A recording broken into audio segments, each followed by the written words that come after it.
Good morning students. BSTC first year के paper environmental study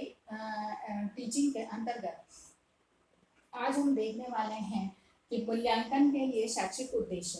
क्योंकि मूल्यांकन की प्रक्रिया में ये माना जाता है कि उद्देश्य आधारित होनी चाहिए, तभी सही मूल्यांकन होगा। और शिक्षण प्रक्रिया जो है वो उद्देश्य आधारित होती है, क्योंकि बिना उद्देश्य के हम किसी भी कार्य को लक्ष्य तक या किसी भी कार्य की सफलता संभव नहीं है। यह व्यक्ति बिना उद्देश्य के कोई कार्य करता ही नहीं। इसीलिए उद्देश्य जो है वो एक महत्वपूर्ण पक्ष है। तो जब हर कार्य के लिए उद्देश्य एक महत्वपूर्ण पक्ष है तो मूल्यांकन इससे अछूता नहीं रह सकता है। इसीलिए मूल्यांकन के लिए अनिवार्य है कि जो हमें इस चीज को समझना, क्योंकि एक मूल्यांकन की प्रक्रिया को करने से पहले शिक्षक जो है किस चीज का मूल्यांकन करेगा, वो निश्चित है कि उसने जो कुछ शिक्षा प्रदान की है बालकों को, तो वो किसी न किसी उद्देश्य से प्रदान की होगी और उसी पर आधारित उसका मूल्यांकन होगा। तो यानी कि शैक्षिक उद्देश्य, इसे हम आज समझना है कि मूल रूप से ये शैक्षिक उद्देश्य क्या है, यानी कि ये किस तरह से मूल्यांकन के लिए महत्वपूर्ण है। तो यहाँ पर सबसे पहली बात जो ये हमारे सामने आती है वो आती है कि बालक के जो शैक्षिक उद्देश्य हैं इनको तीन आधार प्रदान किए गए, तीन महत्वपूर्ण इसके पक्ष माने गए हैं। पहला है बालक की आवश्यकता,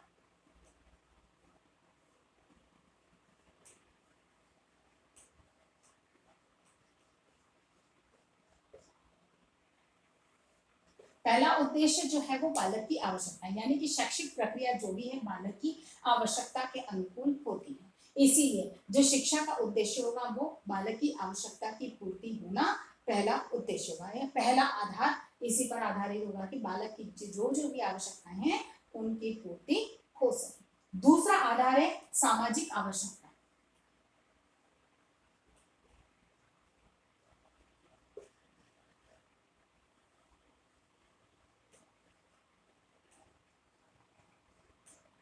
सामाजिक आवश्यकता यानी कि एक समाज की अपनी, किसी भी सभ्यता संस्कृति की अपनी कुछ आवश्यकताएं होती हैं। यानी कि समाज कैसा व्यक्ति चाहता है, किस तरह के गुण उसमें होने चाहिए, उसके मूल्य कैसे होने चाहिए, उन मूल्यों का विकास कैसे होना चाहिए, यानी कि समाज की अपनी आवश्यकताएं होती हैं। तो शिक्षा का उद्देश्य होगा कि समाज की इन आवश्यकताओं की पूर्ति की जा सके, यानी कि जैसा व्यक्ति वो चाहता है शिक्षा वैसा ही व्यक्ति निर्मित करके समाज को सौंपे। इसी जिस तरह से कि सामाजिक आवश्यकताएं जो है, तो शिक्षा का उद्देश्य जो है सामाजिक आवश्यकताएं, यानी कि मूल्यांकन के लिए अगर हम देखते हैं तो उसमें सामाजिक आवश्यकताओं को ध्यान में रखा जाता है। फिर तीसरी बात आती है इसके अंदर समाज की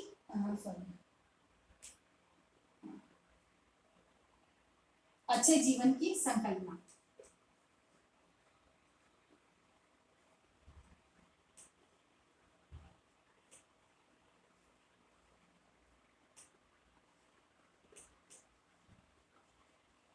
अच्छे जीवन की संकल्पना, यानी कि तीसरा जो है वो आधार जो होता है वो जीवन को सरल, सुगम और उच्च बनाने के उद्देश्य से एक अच्छा जीवन कैसे व्यक्ति जीवन जी सकता है, इसके लिए उसे प्रशिक्षण या शिक्षा प्रदान की जाती है। शिक्षा का उद्देश्य होगा कि जहाँ वो बालक की आवश्यकताओं की पूर्ति करता है, समाज की आवश्यकताओं की पूर्ति करता है, वहीं पर एक अच्छे जीवन की संकल्पना निर्माण में भी सहायता करता है। इसीलिए शिक्षा के जो उद्देश्य हैं वो उसी पर आधारित होने चाहिए। अब इन उद्देश्यों की पूर्ति के लिए शिक्षा को जो बालक में तीन महत्वपूर्ण पक्षों को विकसित करना अनिवार्य होता है। ठीक है ना, बालक में विकास, क्योंकि शिक्षा के उद्देश्य है कि बालक की आवश्यकता, उसके विकास, उसका सर्वांगीण विकास, तो उसके लिए अनिवार्य है कि उसके तीन पक्ष जो हैं उनको मजबूती प्रदान करें। पहला है ज्ञान, दूसरा है भावना और तीसरा है क्रिया, है ना। यानी कि बालक के ये तीन पक्ष जो हैं जिनको सुदृढ़ करना, जिनको सशक्त करना शिक्षा का उद्देश्य होता है। या शिक्षा का मतलब जो हमारी आधार है शिक्षा के उद्देश्यों की, इन आधारों से हम बालक के इन तीन पक्षों का विकास करते हैं, इन तीन पक्षों को मजबूत करके और जो हम परिवर्तन चाहते हैं बालक में उस परिवर्तन को प्राप्त करते हैं और इन्हीं के आधार पर हम बालक का विकास करते हैं। एक तरह से कहा जाए कि इस क्षेत्र में ब्लूम ने बहुत सर्वाधिक महत्वपूर्ण और प्रभावी कार्य किया, जो ब्लूम्स की टैक्सोनॉमी के नाम से जाना जाता है, जिसके अंतर्गत शैक्षिक उद्देश्यों के निर्धारण की विचारधारा को प्रस्तुत किया गया है। अब यहाँ पर ब्लूम्स के अनुसार जो उन्होंने उद्देश्यों को, क्योंकि शिक्षा के बालक में इन तीन पक्षों को विकसित करना बहुत अनिवार्य है। अब इन तीन पक्षों को मजबूत करने के लिए अनिवार्य कि शिक्षा के उद्देश्य इन तीनों पक्षों पर आधारित होने चाहिए, यानी कि शिक्षा के शैक्षिक उद्देश्य जो निर्धारित किए जाए वो ऐसे जिसमें कि बालक के ज्ञान वाले यानी कि ज्ञानात्मक,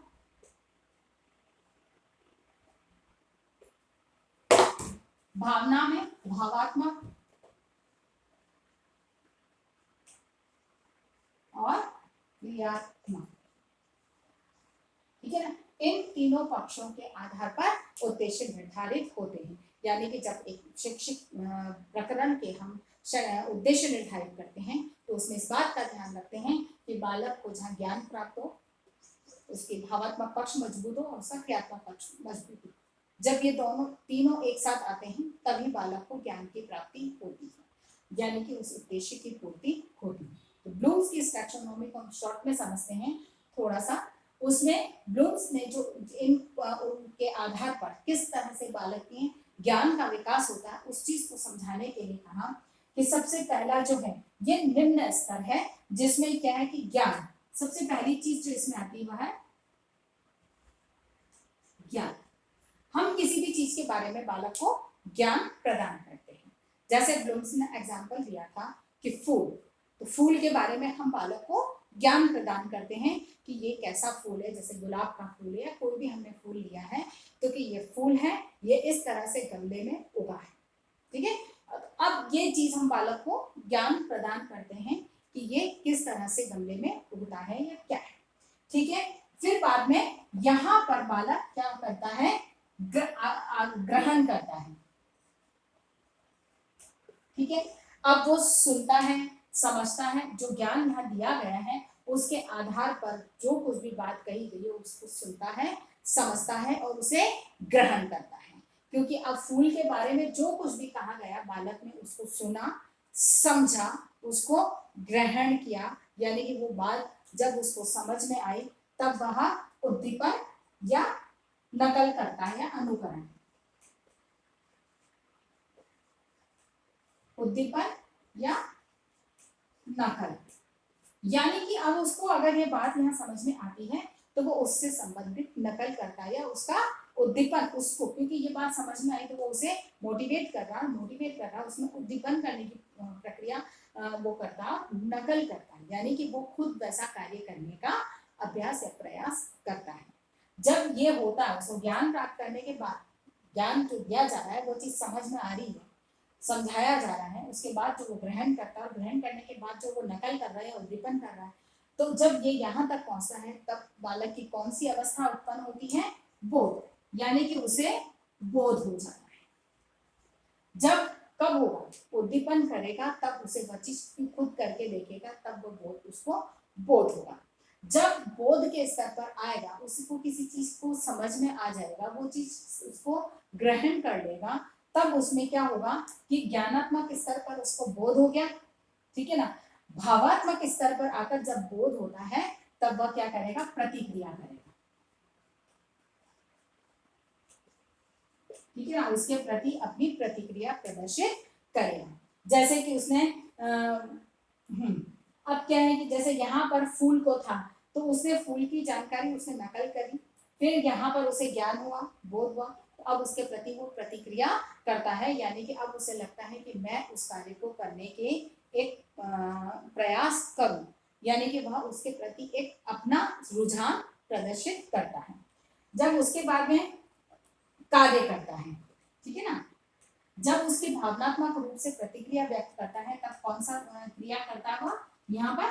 कार्य करता, यानी कि इस स्तर पर आकर जब उसे बोध होता है तब कब, जब भावात्मक स्तर पर वह प्रतिक्रिया प्रदर्शित करता है और क्रियात्मक स्तर पर कार्य करने के लिए तत्पर होता है या कार्य करता है। यानी कि अब वह स्वयं कहेगा कि फूलों को एकत्रित करेगा, क्योंकि जो फूल उसने बताए गए थे उसी के अनुसार अब वो फूलों को एकत्रित करेगा, फूल लगाने की समस्त सामग्री को एकत्रित करेगा, क्योंकि अब उसे यहाँ प्रतिक्रिया, क्योंकि यहाँ वो बात नकल कर रहा है, यानी कि उस चीज को उसने सारा एक ग्राफिकल तैयार किया तो उसे वो चीज समझ में आ गई, यानी कि बोध हो गया तो वो प्रतिक्रिया करने को तैयार हुआ और उसने क्रिया करी, यानी कि फूल लगाना और उससे संबंधित समस्त कार्यों को उसने उसे जो लगाने की जितनी सामग्री उसे जरूरत है उसको वह एकत्रित करता है। जब ये स्थिति होती है तब ज्ञानात्मक स्तर पे क्या प्रतिक्रिया आती है? प्रयोग, क्योंकि यहाँ उसने इकट्ठा किया, यहाँ पर वह प्रयोग कर रहा है, ठीक है ना। यानी कि यहाँ पर आकर वह प्रयोग करता है, यह निम्न स्तर है।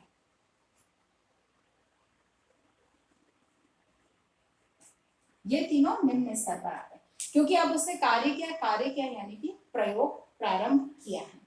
यानी कि ज्ञानात्मक स्तर पर वह क्या हुआ? प्रयोग हुआ, क्योंकि उसने उसके प्रति रुझान दिखाया, इच्छा दिखाई, उसके प्रति प्रतिक्रिया दिखाई और उसने फूल लगाने से संबंधित समस्त सामग्री को इकट्ठा किया, फूलों को एकत्रित किया, फूलों से संबंधित सामग्री को एकत्रित किया और फिर प्रयोग प्रारंभ किया। प्रयोग जब वो करता है तो वह मूल्य आंकता है, अनुकूलन करता है,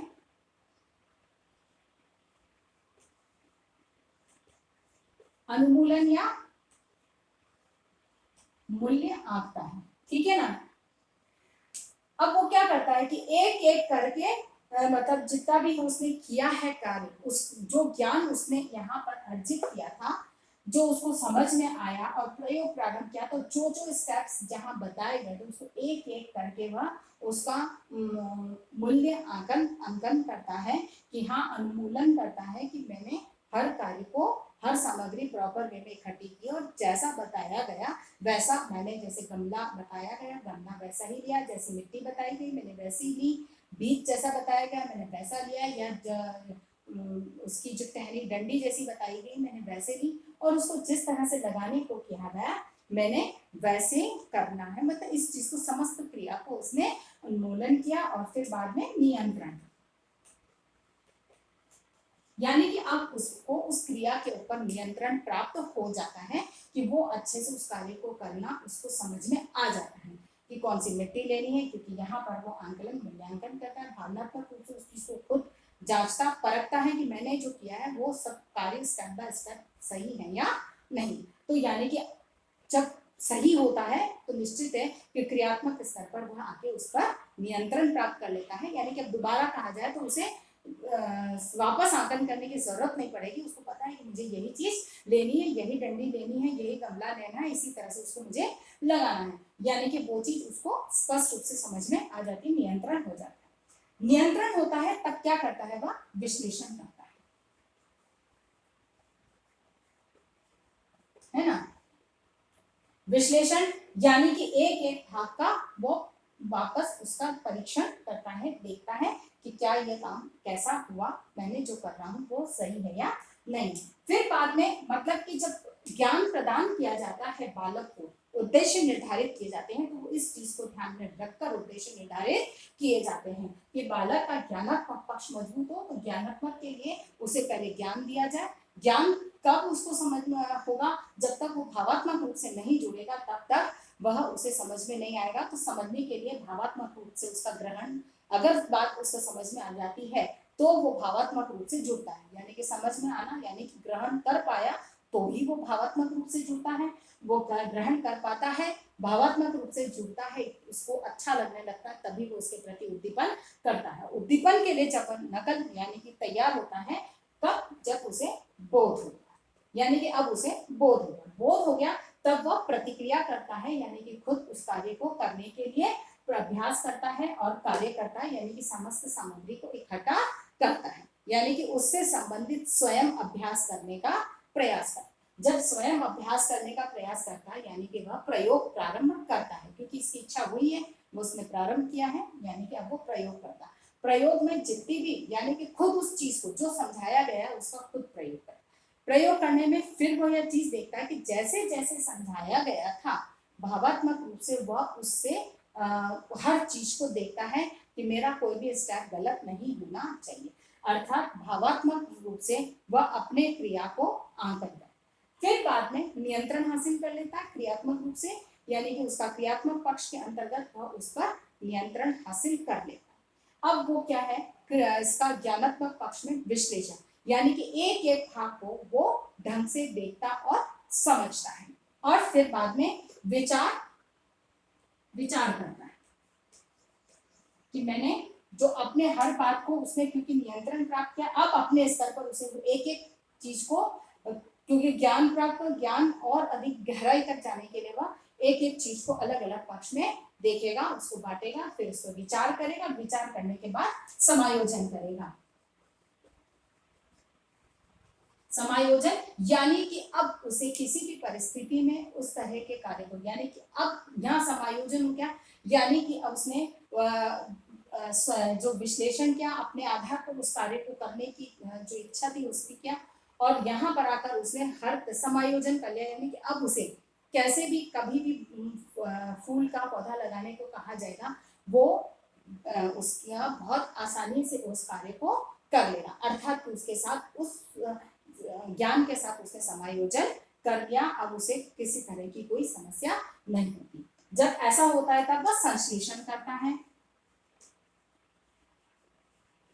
संश्लेषण के स्तर पर आता है, क्योंकि ये समायोजन करता है तो इसमें यह समायोजन के साथ वह अपने अनुभव भी, यहाँ पर वह इस स्तर पर अपने अनुभवों को भी सम्मिलित करता है, क्योंकि वो एक एक भाग में विभाजित करके देखता है, तो जो बताया गया वो खुद के द्वारा किए गए कार्यों का भी उसमें यहाँ पर विश्लेषण होता है। जब विश्लेषण होता है तो उस पर विचार और चिंतन मनन करता है, तब वह समायोजन करता है। जब समायोजन करता है तो तब कि अपने अनुभव बताए गए और अपने स्वयं के दोनों के अनुभव मिलकर एक संश्लेषणात्मक प्रक्रिया निकल कर आती है, यानी कि उसे अब उसमें अपने अनुभवों को भी वह सम्मिलित कर लेता है, और संचालन या व्यवस्थापन,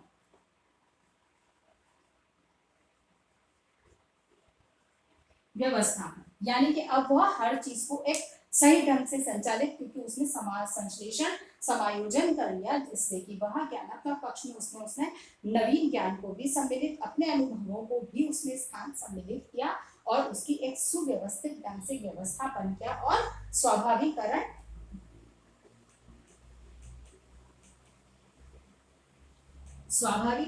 यानी कि अब उसे अन्य किसी भी प्रकार के पौधे फूल लगाने को कहा जाएगा तो अब उसे कतई कोई समस्या नहीं आएगी, क्योंकि वो इस ज्ञान के साथ में समायोजन कर चुका है। यानी कि क्रियात्मक पक्ष के अंदर यह ये स्वाभाविकरण हो जाता है, जिसमें कि वह एक सामान्यकरण ज्ञान का उसका हो जाता है कि व्यवहारिक जीवन में भी वह उपयोग करना सीख जाता है। यानी कि ज्ञानात्मक पक्ष में वह संश्लेषण कर लेता है, फिर उसकी व्यवस्थात्मक प्रक्रिया उसकी भावात्मक पक्ष में जागृत होती है, और क्रियात्मक पक्ष में उसका व्यवहारिक ज्ञान उसको अर्जित होने लगता है। और फिर अंत में यहाँ पर मूल्यांकन, क्योंकि यहाँ पर बालक अपने कार्य का भी मूल्यांकन करना सीखे, यानी कि उसके ज्ञानात्मक पक्ष में जो क्रिया किए उसका मूल्यांकन होगा। फिर चरित्र निर्माण, यानी कि चरित्र निर्माण, और यहाँ पर आदत,